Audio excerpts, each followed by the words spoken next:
បុកមីជាមួយនឹងគ្រឿងសមុទ្រសម្រាប់បងប្អូនដែលគាត់ចូលចិត្តញ៉ាំបងប្អូនអ្នកគ្នាអាចមើលវីដេអូនេះបានតកតងជាមួយនឹងប្រភេទបុកមីជាមួយនឹងគ្រឿងសមុទ្រនេះគឺមានគ្រឿងសមុទ្រមានជើងមាន់មានក្តាមប្រៃមានប៉ាតេមានបកាឆ្អិនអញ្ចឹងទៅអញ្ចឹងបងប្អូនដែលគាត់ចង់បានជាប្រភេទគ្រឿងសមុទ្រឆ្អិនគឺអាចកំងបានដូចគ្នាចំពោះមនុស្សនេះសម្រាប់បងប្អូនដែលគាត់អត់ចូលចិត្តញ៉ាំឆៅចំពោះគ្រឿងញ៉ាំដូចខ្ញុំតែងតែបញ្ជាក់មិនមែនមានតែបុកល្ហុងទេនៅហាងផ្ទាល់គឺមានគ្រឿងញ៉ាំជាច្រើនទៀតបងប្អូនដែលគាត់ចង់បានគ្រឿងញ៉ាំបែបណាចង់ញ៉ាំគ្រឿងសមុទ្របែបណាគឺអាចធ្វើការឆាតបញ្ជាក់បានដែរនៅក្នុង page ឬក៏ក្នុង Telegram បន្ថែមដូចនៅក្នុងនេះខ្ញុំធ្វើការរៀបជូនភ្ញៀវដែរទេមានបងប្អូនភ្ញៀវដែលគាត់កំងប្រទេសច្រើនមែនតើចាក់ស្ដែងដូចមកប្រអប់នេះប្រទេស30-40គ្រាប់អញ្ចឹងទៅក៏ធ្វើការថតបង្ហាញទៅកាន់បងប្អូនអរគ្នាតែម្ដង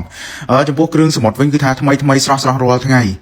សម្រាប់បងប្អូនអរគ្នាដែលមានកម្មវិធីជួបជុំគ្នាឬក៏ញ៉ាំអីជុំគ្នាខ្វះគ្រឿងក្លែមឬក៏ខ្វះគ្រឿងញ៉ាំគឺអាចកំងបានមិនមែនមានតែបុកល្ហុងឯងដូចខ្ញុំបានបញ្ជាក់មានទាំងខ្យងប៉ារ៉ាទឹកស៊ីអ៊ឺឬក៏សាម៉ុនទឹកស៊ីអ៊ឺឬក៏បកាទឹកស៊ីអ៊ឺបងប្អូនអរគ្នាអាចកំងពីខាងខ្ញុំបានដូចគ្នាដែរធានាជូនបងប្អូនអរគ្នាទៅលើរសជាតិអនាម័យឬក៏គុណភាពតកតងជាមួយនឹងគុណភាពគ្រឿងសមុទ្រធានាជូនថាស្រស់ថ្មីតែម្ដងព្រោះដោយសារតែខាងខ្ញុំធ្វើមួយថ្ងៃលក់មួយថ្ងៃអញ្ចឹងទៅធានាជូនបងប្អូនអរគ្នារាល់រសជាតិឬក៏បរិមាណគុណភាពគ្រឿងសមុទ្រហ្នឹងគឺខាងខ្ញុំផ្ដោតខ្លាំងមែនតើអញ្ចឹងអរគុណមែនតើបងប្អូនដែលចង់ញ៉ាំគឺអាចធ្វើការកំងបានអរគុណ